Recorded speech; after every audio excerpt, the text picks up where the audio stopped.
मैंने PP80, PP71 और NA82 तीन हलकों से कागजात नामजदगी जमा करवाए।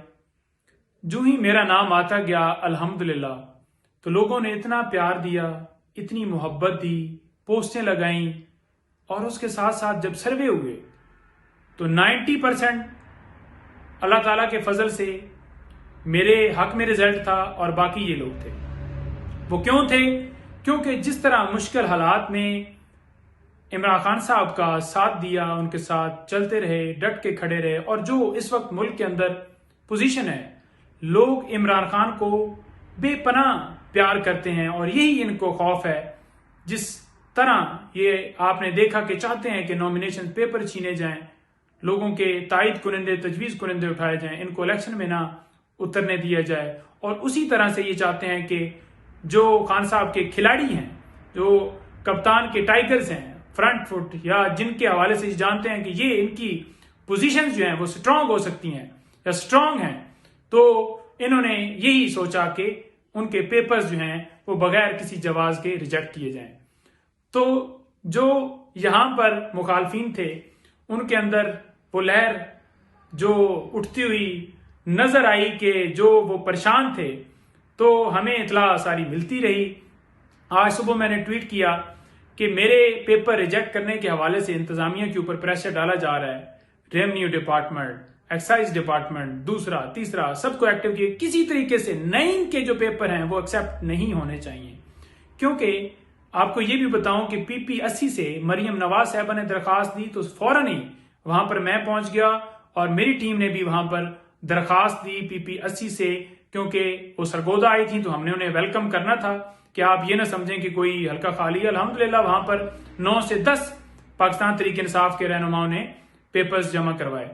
तो उन्होंने मेरे पेपर बगैर किसी वजह के रिजेक्ट कर दिए।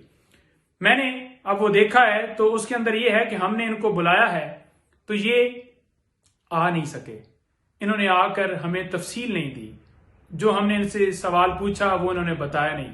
27 तारीख को और 28 तारीख को 2 दिन, 27 को सरगोदा में सलाहुद्दीन साहब के पास गया, उन्होंने मेरे पेपर क्लियर कर दिए। उन्होंने कहा आपको बिल्कुल आने की जरूरत ही नहीं है, 30 तारीख को लिस्ट में आपका नाम होगा।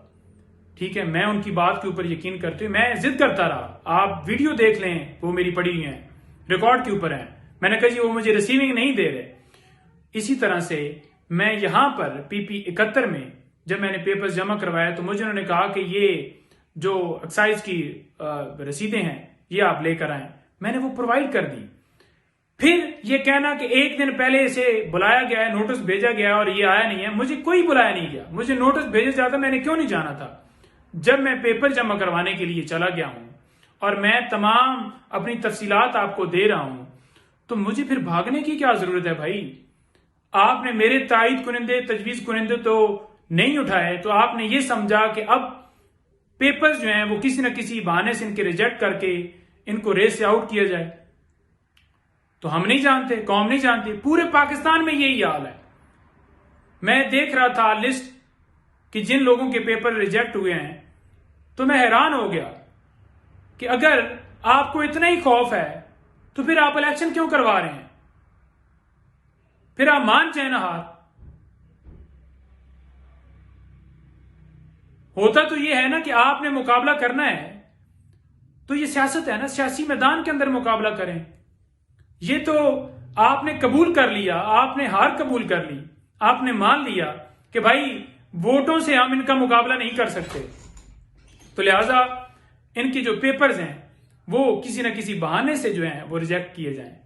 वोट तो इनका है, लोग इन्हें चाहते हैं, तो लिहाजा मैं ये कह रहा हूं कि आए ना, फिर वोट किस दीजिए, क्योंकि ये मुकाबला जो है ये सियासी मुकाबला है। ये तो वोटों का मुकाबला है ना कि किसको लोग वोट देते हैं। आप पेपर के पीछे पड़े हुए हैं, तायद कुनिंदों के पीछे पड़े हुए हैं, आप कैंडिडेट्स के पीछे पड़े हुए हैं।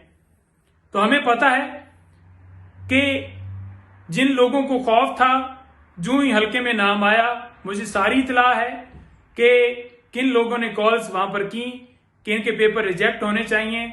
मेरा उनके लिए यही मैसेज है कि आप ये जो हल्के हैं ये हार चुके हैं, रिजल्ट आज ही आ गया। लेकिन रही इस फैसले की बात, तो मैं बिल्कुल जा रहा हूं चैलेंज करने और इंशाल्लाह अपने पेपर जो है वो एक्सेप्ट करवाऊंगा और एक्सेप्ट करवा के फिर आपको बताऊंगा और कहूंगा कि आए जरा मुकाबला करें मेरा, फिर आपको पता चल जाएगा। आपने क्या समझा हुआ है कि आगे कोई होगा उसे उठा लिया जाएगा, वाह कर लिया जाएगा, ये आपकी भूल है। देखते हैं फिर वोट किसको देते हैं लोग और किसके साथ खड़े होते हैं। यही आपने हमेशा धंधा किया, यही आपने हमेशा अपना कारोबार किया और यही डील करके आप मनसब के ऊपर बैठे। इस दफा आपको हम नहीं बैठने देंगे।